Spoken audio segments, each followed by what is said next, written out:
भारत और रूस के रिश्ते हमेशा से खास रहे हैं, चाहे बात हो डिफेंस की, टेक्नोलॉजी की या फिर ऊर्जा यानी एनर्जी सेक्टर की। दोनों देशों की दोस्ती कई बार मुश्किल हालात में भी अटूट साबित हुई है, लेकिन हाल ही में भारत और अमेरिका के बीच तनाव बढ़ गया है और इसकी बड़ी वजह बनी है रूस से भारत का कच्चा तेल यानी क्रूड ऑयल खरीदना। अब आपको लगेगा कि आखिर अमेरिका को इसमें दिक्कत क्यों है। दरअसल जब से रूस ने 2022 में यूक्रेन पर हमला किया है, तब से पश्चिमी देशों ने रूस पर तरह तरह की सैंक्शन लगा दी। यूरोप और अमेरिका ने रूस से तेल खरीदना लगभग बंद कर दिया। ऐसे में रूस ने अपना तेल डिस्काउंट पर बेचना शुरू कर दिया और भारत ने अपने राष्ट्रीय हित को देखते हुए इस मौके का फायदा उठाया। 2019-20 में भारत के तेल आयात में रूस का हिस्सा सिर्फ 1.7% था, लेकिन 2024-25 तक यह बढ़कर 35% से ज्यादा हो गया। यानी अब रूस भारत का सबसे बड़ा तेल सप्लायर बन चुका है। यहीं से अमेरिका और भारत के बीच टकराव शुरू हुआ। अमेरिकी राष्ट्रपति डोनाल्ड ट्रंप ने भारतीय सामानों पर टैरिफ दोगुना कर दिया और उसे 50% तक पहुंचा दिया। इसके अलावा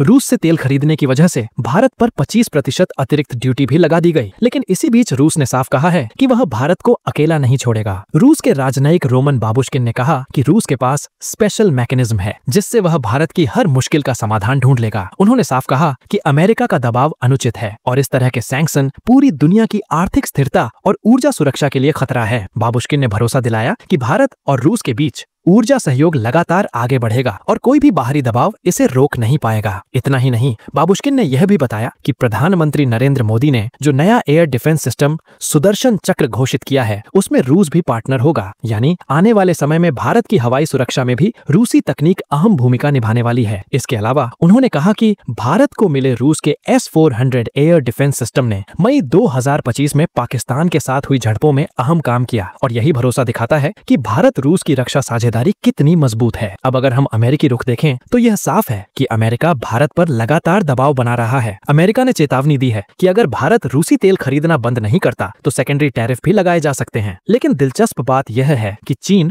जो रूस से सबसे ज्यादा तेल खरीदता है, उसके खिलाफ ऐसी कोई कार्रवाई नहीं की गई। यही वजह है कि भारत इसे पश्चिमी देशों की दोहरी नीति मानता है। भारत ने हमेशा यही कहा है कि उसकी ऊर्जा नीति पूरी तरह से राष्ट्रीय हित और बाजार की स्थिति पर आधारित है। सस्ता तेल मिल रहा है तो भारत क्यों छोड़े। आखिरकार भारत दुनिया की तीसरी सबसे बड़ी ऊर्जा खपत करने वाली अर्थव्यवस्था है और यहाँ हर साल तेल की मांग बढ़ रही है। अगर भारत रूस से तेल नहीं लेगा तो उसकी अर्थव्यवस्था पर सीधा असर पड़ेगा। रूस का कहना है कि अगर भारत पश्चिमी देशों के दबाव में आकर रूसी तेल लेना बंद भी कर दे तो उसे वहाँ से कोई खास फायदा नहीं मिलने वाला। उल्टा पश्चिमी देश भारत पर अपनी शर्तें थोपना चाहेंगे, जैसे पुराने औपनिवेशिक समय में होता था। रूस इसे साफ साफ न्यू कॉलोनियल यानी नव औपनिवेशिक रवैया कहता है। अब सवाल ये उठता है कि आगे क्या होगा। बाबुश्किन का कहना है कि दोनों देशों का लक्ष्य है कि 2030 तक द्विपक्षीय व्यापार $100 बिलियन तक पहुंच जाए। उन्होंने यह भी इशारा किया कि अगर अमेरिका भारत के सामान पर टैरिफ बढ़ाता है तो रूस भारतीय निर्यातकों के लिए अपने बाजार खोल देगा। साथ ही ब्रिक्स देशों की ताकत भी लगातार बढ़ रही है। आज ब्रिक्स की अर्थव्यवस्था करीब $77 ट्रिलियन की है, जबकि G7 देशों की $57 ट्रिलियन।